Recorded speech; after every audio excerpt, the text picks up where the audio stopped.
I am. You are ready. Yeah. I'm Alex Perzik. I'm Spencer Milman. Jack Ferguson. Jake Larson. Greg Platt. And we are representing Damned Technologies. What our company does is create superior suspension systems for vehicles. And what we're going to try to do here today is sell you guys a higher grade of damper. So this is a shock absorber that I brought into class today. This is a dead shock absorber. We replaced it. This is probably a couple years old, has 20 to 30,000 miles on it, and it doesn't dampen very easily. It's very bad. I can pass it around if you guys want. Sure. Sure. So what our company is trying to do is create superior products. That product over there is made by our competitor. Overdamped. Underdamped. Underdamped. We named our competitor something creative.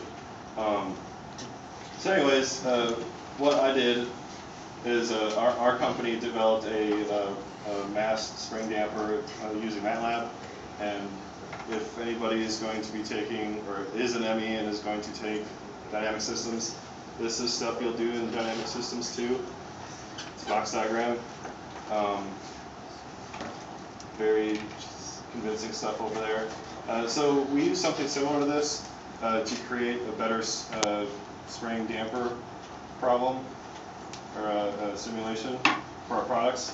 And so this is our vehicle we tested on. It's half of a vehicle because the way cars move, you only need the front and back suspension. And so there's some equation bits over there, and so this is your mass spring damper. And what the simulation does inside of MATLAB, it measures from the center of gravity of the vehicle. It also takes into account the pitch angle of the vehicle and the bounce. Get some more stuff on this side. So then here are some examples of some inputs in that MATLAB equation, and there's your outputs. Over there. Very interesting stuff. So, yeah, kind of a mid-sized vehicle. But yeah, I don't know how much more you guys want me to talk about. All right, next slide. All right. So we wanted to optimize profit because that's what is required to grow. Our profit model is the X tau d tau and from a period of 0 to t, where t is a set interval of time in months. X tau d tau is equals to the inverse Laplace transform of xs over s, because it is the convolution of xt times gt, where gt is equal to 1. So our xt equation is shown above, where pt is the price, st is the product sales, w is the wages, and capital WT is our workforce, and AT is the cost of production of one part. And here are the equations of these variables. To do this, we have to take the Laplace transform of the xt equation and multiply it by the Laplace transform of 1, which is just s. So we get that xs over s.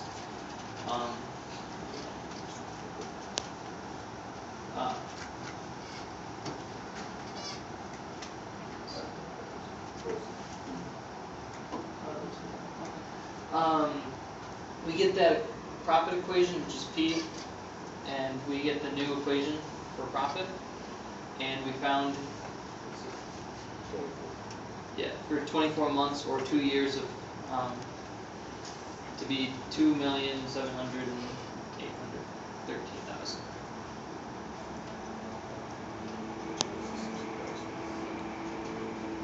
get a.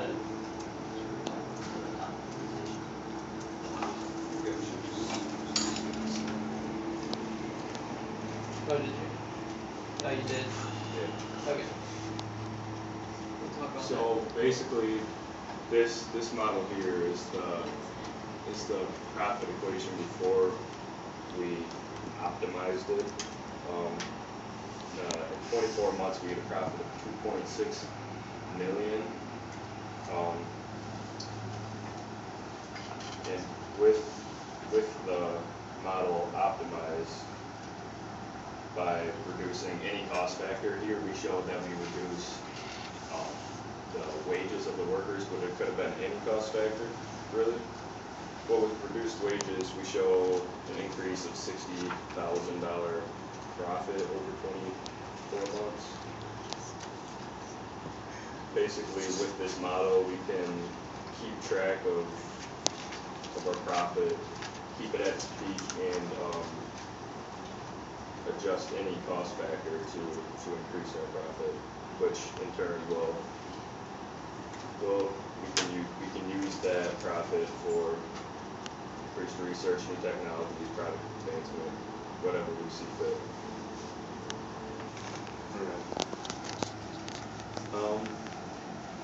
Our original inventory model, before I was consulted, had production as a linear equation with expected time, and sales is this cosine function with expected time.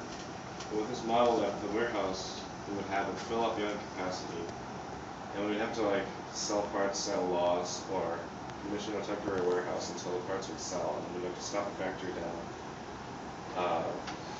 very quickly and lose a lot of money. So I was consulted to change the inventory model to optimize the profit of the company.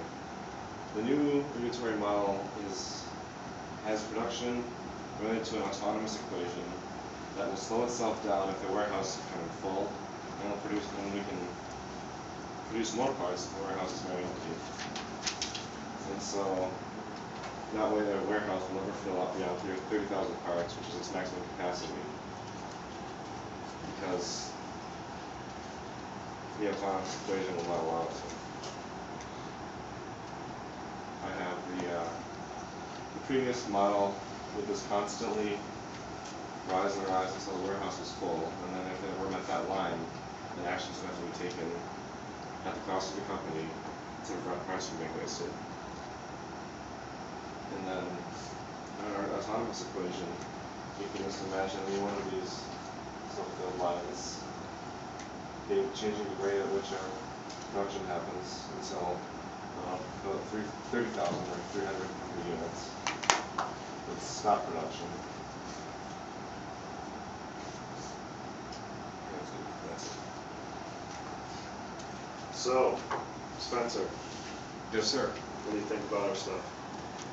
I think that our product outdoes underdamped technologies, or incorporated. I think that it would be a very bad idea, or it would cost you guys a loss to not invest in our company. That's so true. Yes, it is. Alright, so do you guys have any questions? Comments, concerns? When you mentioned the vehicle and you had the diagram of only the front and the rear half, Correct. is that because of like tie rods and suspension ties, or Just the front, sway bars? just the front and the back, and not like left and right? Yeah. Yes. Okay. I mean, that's it's the most simplified version of the model that we can find. Correct. Yeah. Is it it's a, possible to make it more complicated by? yes. Oh, yes. This We is, did make this entire thing more complicated. yeah, this is a very simple, very basic, way complicated, but kind of basic version of that. If they're basically the equation for just this model, if we actually made it a 3D model, the equations would get a lot messier, and it'd be easier to get confused and sign issues and things like that. Okay. It would be exactly twice as large. Because you're adding the whole percentage. All right, any other questions? No? Professor, any questions? No, No? no. Right. I'm cameraman. I'm not a Okay, professor. you're not a professor. No. He's an investor. All right, investor. Great. Okay, thank you.